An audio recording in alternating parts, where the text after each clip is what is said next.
नमस्कार साथियों, मैं अमित कुमार स्वागत करता हूं आप सभी के अपने YouTube चैनल AKHD क्लासेस में। इस वीडियो में हम रेलवे ग्रुप डी से जो है महत्वपूर्ण मैथ के 5 प्रश्न देखेंगे जो पिछले एग्जाम में क्या है ग्रुप डी के पूछे गए हैं। तो बिल्कुल वीडियो को अंत तक जरूर देखें जिससे आपको अंदाज़ा एक मिल सके कि किस प्रकार के प्रश्न जो है रेलवे ग्रुप डी में पूछे जाते हैं। तो बिल्कुल वीडियो को बिना स्किप किए कंप्लीट जरूर देखें। पहला क्वेश्चन अगर हम देखें तो कहता है कि एक जो है कार्यालय के फर्श की बीमाएँ जो है हमको दी हुई है। बीमाएँ जो है 5 मीटर और 3 मीटर है। बात किसकी हो रही है? तो फर्श की बात तो हो रही है। और बताया जा रहा है फिर आगे कि 60 रुपये, एक पेंटर है, पेंटर क्या कर रहा है, 1 मीटर जो स्क्वायर एरिया है, ठीक है, उसमें उसको पेंट करने में 60 रुपये लेता है। और इसमें दीवार और छत सबको पेंट किया और सबको पेंट करने पर उसने जो है 7,440 रुपया लिया। तो कमर की ऊंचाई क्या है ये हमसे पूछ रहा है। फिर से समझ लेते हैं। एक फर्श है, फर्श की जो है मीटर 5 मीटर और 3 मीटर जो है लंबाई और चौड़ाई दी हुई है। फिर कहता है कि दीवारों को और छत को पेंट किया गया है और इसको पेंट करने पे जो है जो पेंटर था वो बोला है कि हम 60 रुपये लेंगे अगर 1 मीटर स्क्वायर पेंट करेंगे तो। और पूरा उसने पैसा कितना लिया है? तो पूरा उसने पैसा लिया है 7,440 रुपये। तो ऊंचाई क्या है वो हमसे पूछ रहा है। तो इसलिए अगर यहाँ से हमें एरिया हम निकाल सकते हैं, क्योंकि एरिया हमें नहीं पता, तो एरिया हम यहाँ से निकाल सकते हैं कैसे? देखिए, ये पूरा पैसा खर्च हुआ है 7,440 रुपये, पूरा पैसा खर्च हुआ। और 1 मीटर पेंट करने पे स्क्वायर अगर हम देखें तो 1 मीटर जो एरिया स्क्वायर का है वो 60 रुपये लिया है, तब तो इतना पैसा हुआ होगा। तो इसमें अगर हम डिवीज़न कर देंगे तो हमारा क्या निकल जाएगा? एरिया। यहाँ देखिए 0 से 0 खत्म हो जाएगा, यहाँ 6 के अन्य 6 हो गया, यहाँ भी 6 के अन्य 6, ये हो जाएगा 14, यानी कि 6 दूनी 12 और 6 चौके 24, यानी यहाँ पे हमारा आ गया 124 मीटर स्क्वायर, ये एरिया हो गया। ठीक, लेकिन हमसे तो हाइट पूछा है, तो हाइट कैसे निकालेंगे? देखिए, दीवारों का जो क्षेत्रफल होता है, ठीक है, चारों दीवारों का क्षेत्रफल, अगर आप लोग पढ़े होंगे तो आपको पता होगा, नहीं पता तो आप लोग लिख लीजिए कहीं पे। चारों दीवारों का क्षेत्रफल इसमें रहेगा और साथ में देखिए दीवारों का क्षेत्रफल तो होगा, साथ में छत भी पेंट किया है, तो इसमें छत भी हम क्या कर देंगे? ऐड कर देंगे। और ये पूरा जो एरिया हो रहा है हमने निकाला है 124 मीटर स्क्वायर। ठीक, तो दीवारों का जो क्षेत्रफल होता है इसका फार्मूला होता है 2 ब्रैकेट में L प्लस बी और मल्टीप्लाई H। और छत का जो फार्मूला होगा वो क्या हो जाएगा? तो L मल्टीप्लाई बी, लंबाई और चौड़ाई का अनुपात। ठीक है, यहाँ पे हम अगर मल्टीप्लाई कर लेंगे तो हमारे छत का एरिया निकल जाएगा। चलिए आगे हम करें इसको, तो आगे हमारा 124 है। देखिए यहाँ पे अगर हम L और प्लस बी की वैल्यू, यहाँ पे 5 मीटर और 3 मीटर है लंबाई और चौड़ाई, तो यहाँ अगर देखिए L अगर 5 रखते हैं और B 3, तो ये हो जाएगा हमारा 8। ठीक, मल्टीप्लाई H प्लस का यहाँ भी रखें तो 5 तिहाई 15, क्योंकि उसी को रखना है, तो 15 यहाँ पे हो जाएगा इक्वल 124 है। यहाँ करेंगे देखिए 8 दूनी 16, तो 16 H हो जाएगा। और ये प्लस का 15, हमें H नहीं पता, H हमसे पूछा है, बिल्कुल ध्यान रखें। और देखिए इसको हम एक ही साथ इधर कर लेते हैं। देखिए ये 16x हो गया, 16h हो गया। ठीक है, 8 दूनी 16h। और इस 15 को उस तरफ भेजते हैं तो इधर पहले से 124 है और इधर जाएगा तो माइनस का 15 हो गया हमारा कितना? थोड़ा सा ऊपर से ऊपर करते हैं। ठीक, अब यहाँ पे कितना हमारा हो जाएगा? तो 16h और इसको घटा देंगे 124 में से 15, तो कितना आ जाएगा? तो आ जाएगा 109। और फिर h की वैल्यू जो है यहाँ से निकाल लेंगे 109/16। और इसको जब सॉल्व करेंगे देखिए 16 छः के हो जाएगा 96, तो 6 हो गया यहाँ पे। और पॉइंट लगा देंगे तो देखिए ऑप्शन देख लेते हैं, यहाँ पे ऑप्शन नंबर डी दिया है 6.8, तो करने की ज़रूरत नहीं है, ऑप्शन सी हो जाएगा, यानी कि ऑप्शन नंबर बिल्कुल ए राइट हो जाएगा पहले नंबर प्रश्न का। तो उम्मीद करेंगे पहला क्वेश्चन क्या है आपको समझ में आया होगा। फिर भी अगर आपको कहीं डाउट होगा तो आप लोग कमेंट बॉक्स में से ज़रूर पूछ लीजिएगा। चलिए स्टूडेंट, क्वेश्चन नंबर 2 हम देखते हैं। क्वेश्चन नंबर 2 क्या कह रहा है? कहता है कि ए की आय जो है बी की आय से अनुपात 3 संबंधे 5 है, यानी ए और बी की जो आय है 3 संबंधे 5 है। और ए की जो व्यय है क्या है? व्यय उसकी आय का 7/12 है, यानी ए जितना कमाता है उसमें से 7/12 खर्च कर देता है। और सेम उसी प्रकार बी जितना कमाता है उसमें से यहाँ पे 3/3 नहीं, ये 8 होगा, क्या होगा? तो 8 जो है 15 क्या करता है? खर्च कर देता है। ठीक, आगे कहता है कि उसके व्यय के बीच सकारात्मक अंतर, यानी अगर दिनों का हम व्यय निकालते हैं कितना वो खर्च करते हैं, और दोनों को अगर खर्च देखेंगे तो उसमें जो है 14,300 का अंतर देखने को मिलता है। ठीक, तो ए की आय कितनी है वो क्या है हमसे पूछ रहा है। तो बिल्कुल क्या करेंगे, सबसे पहले ए और बी का हमको रेशियो दिया हो तो इसको लिख लेते हैं। ए का रेशियो हमको दिया हुआ है कितना, तो 3, और बी का रेशियो हमारे पास है 5।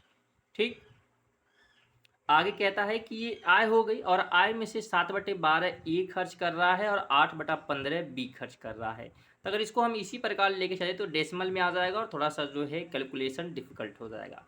तो हम क्या करें, इसको इजी बनाने के लिए इस दोनों का एलसीएम निकाल कर इससे मल्टीप्लाई करें ताकि हमको ईजी हो जाए सॉल्व करने पे। देखिए 12 है और यहाँ पे 15, अगर इनका हम एलसीएम निकालें तो 15 का टेबल, बड़ी संख्या का टेबल पढ़ना होता है और ऐसी संख्या पर जाकर रुकें जो 12 के टेबल में भी आता है। तो 15 दूना 30, 12 के टेबल नहीं आता, 35 45 5 चौक 60, 60 वो संख्या हो गई। तो 60 से मल्टीप्लाई यहाँ भी कर देंगे और 60 से यहाँ भी कर देंगे। ठीक, क्योंकि 60 जो है 15 के टेबल में और 12 के दोनों के आता है। तो यहाँ हमारा हो जाएगा कितना, 6 3 18 180, और यहाँ हो जाएगा 5 6 के 30 300। ठीक, तो ये दोनों की आय हमने इसमें निकाल ली। बोल रहा है ए खर्च करता है 7/12, तो 180 का 7/12 हम निकाल लेते हैं। ठीक, और सेम इसी प्रकार 300 किसका है, बी का, बी खर्च करता है 8/15, तो 8/15 इसका निकाल लेते हैं। ठीक, अब देखिए 12 से अगर इसको हम काटते हैं तो कितनी बार में कटेगा ये, तो 12 कितने 12 हो जाएगा, बचेगा यहाँ पे कितना, तो 6। ठीक है, और 12 25 60, तो 15 बार में, और 15 सत्ते, ठीक है, यहाँ पे अगर हम देखें तो ये हमारा कितना आ जाएगा, तो 5 सत्ते 35, 35 का 5 हो गया, और 3 कैरी 7 1 7 3 10। ठीक है, 105 यहाँ पे आया। इधर भी सेम इसी प्रकार करेंगे तो 15 दूना 30 यानी कि 20, और बीट 8 दूनी 16 यानी कि 160। तो 160 105 खर्च करता है, ये खर्च है। ठीक है, यानी कि व्यय हम निकाल लिए, खर्च 105 ये करता है और 160 ये करता है। हमसे क्वेश्चन बोला है कि जो व्यय करते उसके व्यय के बीच अंतर 730 का है, तो इसके बीच अंतर दिया है हमको, तो इसका अंतर निकाल लेते हैं, डिफरेंट निकाल लेते हैं। ठीक है, तो 105 और 160 इसमें अगर देखेंगे तो अंतर कितना आ रहा है, तो 160 में से 5 अगर घटा देते हैं तो यहाँ पे हो जाएगा 10 5, यानी कि 10 में से 5 गया। यहाँ पे अगर देखेंगे तो यहाँ पे कितना है 15, 15 में से 10 गया तो 5, 15 का डिफरेंट आया। लेकिन हमको तो ये बोला है, क्वेश्चन क्या बोला है, क्वेश्चन ये बोला है कि अंतर दोनों का 14,300 है, और यहाँ पे हमको मिला 15 का डिफरेंट, यानी कि 55 का। तो 55 की वैल्यू हमको दी हुई है 14,300। ठीक, तो यहाँ से हम एक की वैल्यू निकाल लेते हैं 14,300 और भागा 55, इसको काट देंगे 55 से। ठीक, चलिए अब आगे का देखें तो 11 से ये 11 पचे 55, और ये 11 से फिर कटेगा तो 11 के 11 बचा 3, 11 3 33, और ये 00 1300। वापस इसको 5 से अगर हम काटते हैं तो 5 से कितने 5 हो जाएगा, इधर भी क्या हो जाएगा 5 दूनी 10, और 5 6 के 30 और 0। तो एक की वैल्यू आ गई 260, कितनी आ गई, एक की वैल्यू। और हमसे पूछा क्या है, तो हमसे जो है पूछा गया है कि ए की आय कितनी है। तो ए की हमने जो आय देखी थी, और यहाँ पे हमने रेशियो निकाला था 180, क्या निकाला था 180 रेशियो ए की आय का। ठीक, तो 180 में हम क्या कर देंगे, मल्टीप्लाई कर देंगे 260 का, और ए की आय हम निकाल देंगे क्योंकि ए की हमने 180 यहाँ पे निकाला था रेशियो। ठीक, इसको पुट करते हैं, और जब इसको हम मल्टीप्लाई करेंगे, ठीक है, जब इसकी हम मल्टीप्लाई करेंगे तो क्या हो जाएगा, मल्टीप्लाई करते हैं यहाँ पे, और मल्टीप्लाई करने पे कितना आ जाएगा, तो ये हमारा आ जाएगा बिल्कुल जो है ये 46,800। ठीक है, ये हमारा मल्टीप्लाई करने पे आ जाएगा। और अगर हम देखें इसकी वैल्यू, तो आंसर कौन सा हमारा सही हो रहा है, तो बिल्कुल जो है ऑप्शन नंबर सी हमारा क्या हो जा रहा है, राइट हो जा रहा है। तो उम्मीद करेंगे क्वेश्चन नंबर 2 जो है आपको समझ में आया है। फिर भी अगर आपको कहीं डाउट होगा तो आप उसे जो है कमेंट बॉक्स में ज़रूर पूछ लीजिएगा, आपको ज़रूर जो है बताया जाएगा। चलिए अब चलते हैं क्वेश्चन नंबर 3 की तरफ। देखिए स्टूडेंट, क्वेश्चन नंबर 3 आप देख सकते हैं। क्वेश्चन नंबर 3 क्या कहता है कि संख्या दी हुई है 51 52 53 डैश डैश डैश 100 में सबसे बड़ी और सबसे जो है छोटी संख्या का जो कि अभाज्य हैं उनका योग ज्ञात करना है 51 से 100 के बीच में। तो यहाँ से अगर अभाज्य संख्या अगर हम देखें तो 51 अभाज्य संख्या नहीं है, 52 भी नहीं है, ठीक है। तो 52 भी नहीं है तो क्या है, तो फिर 53 हमारी एक अभाज्य संख्या है, ठीक है। अभाज्य संख्या वो संख्या होती है जो किसी के टेबल में नहीं आती है, सिर्फ खुद के या 1 के टेबल में आती है। तो एक हमको सबसे छोटी मिल गई है, बोला है योग निकालना है, और एक सबसे बड़ी। तो 100 से पीछे आते हैं, 100 सब बहुत सारे ऐसे टेबल हैं जिनके में आता है 2 से भी कट जाता है, 5 से भी। देखिए 99 जो है वो भी क्या है, एक प्रकार से अभाज्य संख्या नहीं है, 97 भी नहीं है, लेकिन यहाँ पे 97 जो है होगा, ठीक है। 97 जो है किसी के टेबल में नहीं आता। 98 एक क्या है, अभाज्य संख्या नहीं होगा, लेकिन 97 जो है क्या होगी, अभाज्य संख्या होगी जो किसी के टेबल में नहीं आती है। बोला इन दोनों का योग पूछा है, बस 2 जुना दोनों को, तो 7 और 3 10, हाँ हासिल 1 है और 115, ठीक है। 100 मतलब 150 यहाँ पे आ जाएगी वैल्यू जोड़ने पर, ठीक है। तो ये ऑप्शन नंबर क्या हो जाएगा, बिल्कुल बी हो जाएगा। और ये इजी क्वेश्चन था, ये प्रश्न भी क्या है, बिल्कुल पूछा गया है 22/8/2022 के आफ्टरनून में। तो जितने प्रश्न कराए जा रहे हैं सभी जो है एग्जाम में पूछे गए हैं, तो बिल्कुल वीडियो को अंत तक जरूर देखें, और वीडियो अगर इन्फॉर्मेटिव लगे वीडियो को लाइक और शेयर करते हुए चलिएगा। हमसे से पूछा था सबसे छोटी अभाज्य और सबसे बड़ी अभाज्य संख्या का योग क्या है, बस वो निकालना था, ठीक है। चलिए अगला क्वेश्चन जो है हम लोग देखते हैं। देखिए क्वेश्चन नंबर आप देख सकते हैं 4 नंबर क्वेश्चन क्या है, तो एक जो है दिया हुआ है संख्या, और इसका क्या करना है, मान ज्ञात करना है। तो इस तरह के प्रश्न को जो है किस प्रकार करेंगे, सबसे पहले देखिए आप क्या दिया है, तो यहाँ पे एक स्क्वायर है और यहाँ भी स्क्वायर है, यानी अगर इसे हम ध्यान से देखें तो a square minus b square का फार्मूला ये बन रहा है। और ये होता क्या है, तो a square minus b square is equal होता है ए प्लस का बी और ए माइनस का बी। तो ये होता है ये फार्मूला, ठीक है। बस क्या करना है, इस फार्मूले में से क्या करना है, तोड़ना है। तो एक बार जोड़ना है, एक बार घटाना है, तो डायरेक्ट कर लेते हैं। यहाँ पे देखिए ये एक बार जोड़ना है तो जोड़ लेते हैं, तो ये 7 5 क्या हो जाएगा, ये हो जाएगा 10, डायरेक्ट कर रहे हैं ध्यान रखिएगा, ठीक है। एक बार जोड़ना है, एक बार घटाना है, तो एक बार जोड़ लेते हैं, एक बार घटा लेते हैं। पहले जोड़ते हैं, तो 5 और 5 क्या हो जाएगा, 10 हो जाएगा, ठीक है। 10 का 0 हासिल 1 है। 7 और 4 क्या हो गया, 7 4 11 और 1 12 का 2 हासिल 1 है, पॉइंट लगा देते हैं। देखिए 1 और 4 5 और 1 कैरी था तो 6 और 4 1 यहाँ पे हो गया और यहाँ हो गया 3, तो ये हो गया 4, ठीक। तो 46 क्या आ गया, तो 20 आ चुका है जोड़ने पर। अब घटाने पे भी देख लेते हैं, बीच में हमारा मल्टीप्लाई रहेगा, घटा लेते हैं, तो 5 में से 5 गया तो 0। 7 यहाँ पे अगर देखें तो 14 अगर में से 7 अगर हम घटाते हैं तो फिर 7 हो जाएगा, पॉइंट लगा देते हैं। यहाँ बचा हमारा 3, और 3 में से अगर 1 जाता है तो 2, और वापस जो है यहाँ पे 3 है और 3 में से 1 गया तो 2, यानी 22.70 यहाँ पे आया, ठीक है। तो ये ब्रैकेट इसको हम लगा देते हैं ऐसे करके, और इधर बाहर हमारा 5.15 दिया है। नीचे अगर ध्यान दें हम, देखिए यहाँ पे स्क्वायर है, ठीक है, 2.575, और यहाँ भी 2.75 है, तो दोनों जगह है, तो यहाँ से हम कॉमन कर सकते हैं, बाहर निकाल सकते हैं। क्या कॉमन करेंगे, तो 2.575 इसे बाहर कर लेंगे, तो यहाँ स्क्वायर है तो 1 बच जाएगा, ठीक। और यहाँ पे क्या, तो 1 बाहर हो गया, तो बचा क्या, सिर्फ मल्टीप्लाई 20.5 ये बचा, और बाहर है 27.7, ठीक है। इतना समझ में आया होगा उम्मीद करते हैं। देखिए यहाँ पे बहुत सारा कटने लायक है, जैसे अगर हम ध्यान से देखें तो यहाँ पे जो था, एक मिनट, यहाँ पे मल्टीप्लाई कैसे हो गया है, अच्छा कॉमन किया गया तो बीच में प्लस यहाँ पे रहेगा, ठीक है, ये प्लस रहेगा।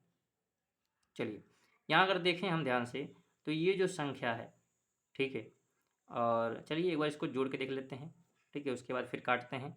तो एक बार फिर इसको कर लें या यहीं पे जोड़ लेते हैं। देखिए इन दोनों को अगर हम जोड़ें तो 5 5 10, ये दोनों, एक कैरी, 7 4 11 और 1 12 का 2 हासिल 1, 5 और यहाँ पे है 0, तो 1 6 हो जाएगा, 2 और 2 4, तो 46 20, और ऊपर भी 46 20 है, तो यहाँ से दोनों कट जाएंगे। जैसे देखिए ये 46 20 और ऊपर हमारा 46 20 कट गया, 22.70 22.70, यहाँ पे 0 वही चीज़ है, ठीक, इतना आ गया। अभी क्या बचा हुआ है, ऊपर बचा हमारा 5.15 और 2.75, ठीक। देखिए ये पॉइंट लगभग सेम है, तो ये हट जाएंगी दशमलव, और ये हमारी क्या हो जाएगी, वैल्यू आ जाएगी, ठीक। चलिए इसको काटते हैं फिर से। अगर इसको हम ध्यान से देखें तो ये जो है कितनी बार में, ये 515, कितना लिखा हुआ 515, और ये जो है एक बार में, ऐसे अगर देखें कंप्लीट 5 बार में कट रहा है, तो 1/5 हो जाएगा, यानी कि आंसर क्या हो जाएगा हमारा, बिल्कुल ऑप्शन नंबर ए राइट हो जाएगा।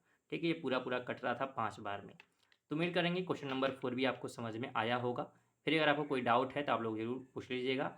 और आपको वीडियो की क्वालिटी अगर जो है अच्छी नहीं है तो आप जो है सेटिंग में जाकर जो है थोड़ा सी क्वालिटी बढ़ा लेंगे तो आपको अच्छा क्या है दिखाई देने लगेगा। चलिए क्वेश्चन नंबर 1 और यानी कि 5 नंबर क्वेश्चन क्या है बचा हुआ है, उसको भी जल्दी से हम लोग कंप्लीट कर लेते हैं। चलिए स्टूडेंट क्वेश्चन नंबर 5 भी देख लेते हैं। क्वेश्चन नंबर 5 क्या है, बोल रहा है कि एक आदमी है, वो 3 घंटे में 80 किलोमीटर चलता है। कितना? तो 80 किलोमीटर यात्रा करता है। वह जो है आगे 2 घंटे की यात्रा करता है। ठीक है, आगे क्या करता है वो? 2 घंटे की यात्रा करता है। यदि पूरी यात्रा के लिए जो है उसकी औसत जो गति है 30 किलोमीटर प्रति घंटा है, तो बाद के 2 घंटे की तय की गई दूरी क्या है, वो क्या है आपको ज्ञात करनी है। मतलब एक आदमी 80 किलोमीटर चला, कितने घंटे में? 3 घंटे में। उसके बाद फिर 2 घंटा और चलता है। ठीक है, तो कितना चला वो हमसे पूछा है, जबकि बता रहा है जो 1 घंटे में वो 30 किलोमीटर चलता है। ये हमेशा मतलब जितनी दूरी तय करता है सभी में समान रहता है। तो अगर हम कुल दूरी यहाँ से निकाल सकते हैं, क्या निकाल सकते हैं? कुल दूरी। तो कैसे निकले कुल दूरी? देखिए, बोल रहा है कि 30 किलोमीटर चलता है 1 घंटे में। कितना चलता है? 30 किलोमीटर 1 घंटे में चला कितना है? तो 3 घंटे यहाँ चला और बोल रहा है कि 2 घंटे और चलता है, यानी कि कुल 5 घंटे चला। तो 5 तिहाई 15, 150 किलोमीटर की दूरी कुल चला है। ठीक, और हमसे बोला कि आगे जो 2 घंटा चला है वो पूछ रहा है। बिल्कुल ईजी क्वेश्चन है। ठीक है, उस क्वेश्चन को देखिए घबराना नहीं है। 30 किलोमीटर चल रहा था 1 घंटा में, और कुल चला है 3 घंटे यहाँ पे, 2 घंटे यहाँ पे, तो 5 घंटा। तो कुल दूरी निकल गई, क्योंकि 1 घंटे में 30 चल रहा था। बोल रहा है 2 घंटे में जो बाद में चला उसकी दूरी क्या है। हमें जब पता है कि 3 घंटे में 80 किलोमीटर चला है, तो हम क्या कर देंगे, इसमें से 150 में से 80 माइनस कर देंगे। क्यों कर रहे हैं ऐसा? कुल दूरी 150 है, इतना ही चला है वो, और 3 घंटे में कितना चला है? 80 किलोमीटर। तो 2 घंटे में जब इसमें से हम 3 घंटा निकाल देंगे तो 2 घंटा बच जाएगा, यानी जब इसको हम निकालेंगे तो क्या हो जाएगा, तो 70 किलोमीटर। ठीक है, यानी कि ऑप्शन क्या हो जाएगा, तो बिल्कुल ए ऑप्शन राइट हो जाएगा। उम्मीद करते हैं क्वेश्चन नंबर 5 भी आपको समझ में आया होगा। तो बिल्कुल वीडियो को लाइक कर दीजिएगा। साथ में अगर चैनल पे नए होंगे तो चैनल को सब्सक्राइब भी क्या है आप लोग कर लीजिएगा। ठीक, और इसके अलावा जो है वीडियो को शेयर भी करिएगा अपने दोस्तों के साथ। चलिए मिलते हैं नेक्स्ट वीडियो, तक के लिए जय हिंद, जय भारत।